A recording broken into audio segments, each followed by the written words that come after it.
my pleasure now to bring on my friend and colleague, Kimberly Washington Barr. Kim, thank you very much for joining us. John, thank you so much for having me today. I'm excited to engage in this conversation. Me too. We've had so much getting ready for this, and there's so much there to talk about. So Kim is the Human Capital Leader of Talent and Transformation at PwC. And Kim, I want to start by talking specifically about when you released your DEI transparency report in August 2020.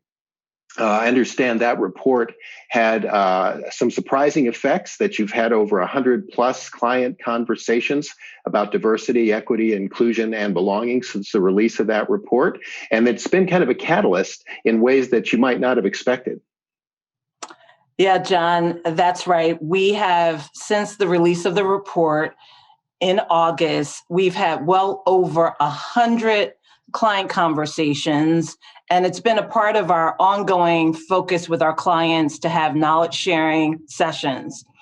What's resonated across industries and why our clients have been so eager and keen to talk about our first diversity transparency report is that they wanted to know how we made the decision around the volume of data that we shared in terms of transparency, but they also wanted to know about the approach that we took, because they were able to not only look at the data, but through story and storytelling and insights, really understand our 2 decades journey at PwC around diversity and inclusion, and understand where we've been, where we are, and our aspirational, bold goals for moving forward. And so certainly those conversations have triggered lots of dialogue around data insights, analysis, the trending around transparency, and those conversations continue to this day, John. Yeah, that's really interesting. As you talked with clients, maybe you can give an impression or two, I think you've touched on it already, about what you learned beyond PwC, about what your clients were most thinking about, and what the report became a catalyst for them to discuss. Yeah, for most of our clients, they're on a similar journey, maybe at different points in their journey. So one, they wanted to understand some of the lessons that we've learned on our journey, how we're leveraging data, how programs are having an impact, what our whole strategy is, and where we thought they want advice, suggestions, and really just transparency around where they should start if they're thinking about sharing with their people data, where they should start as relates to programs and experiences that we've had. So certainly it is just like wanting to delve and do almost like a forensic review of what we've been doing at PwC. And we've been just proud to share as part in the spirit of collaboration with our clients around the report, our programs, and our reaction from our people as well. Thanks, Kim. That's just terrific. Let me dig in on one particular element that struck me. I was delighted to see that the report was not a public relations effort, and that it wasn't just about reporting what you were good at or where you had done well or where you had achieved your goals. And I think that we're seeing all throughout the discussion today this idea of kind of a new approach and the idea of moving the conversation to a different place. And I was very struck by how often your report said, "We've got work to do. This is a gap. Right. This is hard. We don't, we don't know how to get to this." So maybe you can talk a little bit about some of those patterns and some of the reactions to your willingness to be candid about where the problems were. Yeah. So, John, the report came about as a result of the killing of George Floyd. So we had planned to release our report actually in 2021, but Tim Ryan, our U.S. chairman, challenged us to release our report and made a commitment to our people, around 6 commitments. And this was one: to be transparent in a way that we hadn't been with our people before, and to give all of our data, tell our complete story, but to do that in a in an authentic way. And that's what we've heard from our people as well as our clients, is how authentic, to your point, we're not there yet. We've had ups and downs. We thought it was critically important for our people to let everyone know that we're all in this together. We don't have all the answers, and that, it's tough, it's challenging, but together we can move forward. And also by sharing the authentic story of PwC over 2 decades, we wanted to continue to galvanize our people around our focus and effort. And also, again, in the spirit of collaboration and knowledge sharing, let our clients know that we're in it together and that we need their support, we need their knowledge share. And so, as you could see, for those who have had the ability to look at our report, we do a lot of storytelling. So we talk about milestones, but from the concept of what's worked well, but certainly where we've had to make some improvements. And that's really resonated across those 100+ clients that we've talked to, and certainly with our own people who are rich with ideas and suggestions and wanting to help. I love that idea that people got really engaged. And I think, as you said, both in the challenges, both in celebrating what you've done well, but looking at that 20-year journey and saying, I want to also engage with where we have challenges. And you've mentioned several times this idea of storytelling. And I'd love for you to talk a bit more about how you think about the notion of storytelling, how it intersects with data, and maybe at 2 levels. One is sort of the metaphor you use for the 20-year journey and for the idea of how talent moves through the organization. And then I know you've got an interesting story or 2 about your associates and some of the stories that they brought forward when you encouraged them to make these data come to life.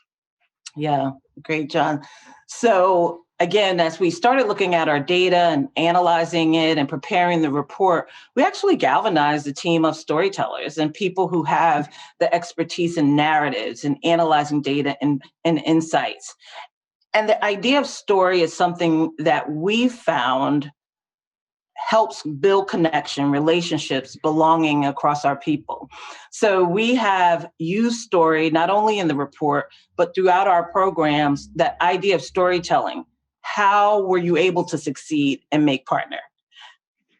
If you came in as an intern, what were your ups and downs? And that really resonates with our people. And I had shared this story with John, that we have a D&I staff council, and we were talking about their journey.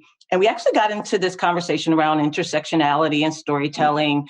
And the manager shared that there was a reason why they had not self-ID'd, because they were multiracial and they weren't comfortable selecting one race over another. And they thought it was important that as we look at data, as we leverage our various systems and tools, that it's critical that we know that people have very rich stories, intersectionality, duality. We're not monolithic groups. And that it's important that through our reporting, our data, our insights and storytelling, that we use a platform that allows people to share their rich stories to create bonds, commonality, connection. And so the platform, John, that you referenced at PwC, it's called My Story, Your Story. And we've asked our people to not only self-ID through various parts of who they are, but to put their story to it, right? So that it's not just we're humans, we have a story, we have a connection. And that has been such a success, where our people have weighed in and talked about who they truly are, where they have connections, the story of Kim, right? And that platform has just threaded all the way through our organization. Yeah, that's really helpful. I may want to return to the story of Kim a little bit here. That's a bit of a wild card for Kim. We didn't do that before. Yeah, that's next time. But let me just give a couple of examples of this idea of storytelling. So we have data, and your report is filled with data, and of course, PwC is going to be very deep into the data. And then I know one of the storytelling metaphors you use for the data is this idea of a pipeline of people moving through the organization, and that could, that's that. And I'll ask you to talk a little bit about telling that story, because it would take these data of representation at different stages, movement patterns, et cetera, that can be maybe pretty daunting or unfamiliar to an executive group or a shareholder or a stakeholder, and then say, think of it this way. Think of it as movement. Think of it as a journey of people through this organization. And was that pipeline metaphor helpful that way? I love that metaphor because, again, what we talk about is like staff levels or, okay, you're an intern, you're an associate, you're a senior. We tell them that it may take them 12 years to 14 years to become partner. And that's just like abstract. that seems daunting to most people if you come in as an associate. But through the story, and I think one example, we had a Black woman who made partner this year who had joined us as one of our scholarship recipients and an intern. And this individual was able to share from the time they were recruited from an HBCU, interned at the firm, and the different journey and experiences that they had all the way through their career, what worked, right? Where they had challenges, how they navigated through those challenges leading up to the success and celebration of making partner. And that resonates, right? That resonates so much more than saying, hi, you're an associate and one day you'll make partner. That sounds fine. People really want to know how you did it, why you stayed. And that's where story and narrative and looking at this data and the insights and analysis and illustrations in a way that we bring the reader into the experience so that they can find connection. They can find a sense of belonging and even connect through our platform. You can connect with individuals who their story may resonate with you. You can connect and find, someone who you may want to form an even stronger relationship. So that's where story has really, really resonated at PwC. Yeah, thank you, Kim. I'm really struck by that parallel, and I really do hope folks will go out and take a close look at the report. Let me just say, it won't be any surprise to anyone, and it's out there in the report. Those gaps at the partner level, those are big gaps, and they're strikingly big compared to the progress you're making at the entry level. And that is not going to be an unfamiliar pattern to anybody. We've seen it for decades. We see it all the time. That's not meant as any criticism. And I just love the way that what you're trying to do is to take this pipeline concept and ask yourself, well, at what point is it that these promising young folks, many of them do make it, but some of them drop out, some of them get stuck, et cetera. And then bring in that Black woman you mentioned and say, well, tell us about your experience, and have her say, yeah, your data shows this barrier and I hit that. And I'm not one of the ones that dropped out. And let me tell you why. Is that kind of the way it works? Right. That is the way it works. And one of the things that we discovered through our data, again, is that a lot of our Black and Brown staff, people would turn over right at that second or third year, which is a critical part of your journey. And so we were able to conduct focus groups, analyze the data, and we launched an experience called Thrive, and where we connect mentors and storytelling and experiences right at that point of where the data told us that's a critical point. That's where we're seeing turnover. So certainly to your point, we have made strides in terms of diversifying our partnership, but we've had to look at our entire pipeline, right, from turnover and put in very strategic surgical interventions throughout that pipeline experience. And that I think is different from just putting together a program, right, a standalone program. We view it as an intervention based on sound data and analysis. Yeah, just beautifully put, and I hope people are now visualizing this idea of, yes, you've got the data, you agree to show the gaps, not just where you've done well. You tell a story in a compelling way, and that's going to get people to come up and say, oh, you really meant it. You really want to hear about why people aren't making partner. Well, have I got a story for you? Or your intersectionality, right? Your intersectionality example. Well, we want to think of you as a whole person, and that beautiful moment where that person says, I can't even fill out the form yet. It doesn't give me multiple racial categories. So on Yeah, that and it's all note, tied Kim, together, right? go ahead. It's all Yes, tied exactly. together.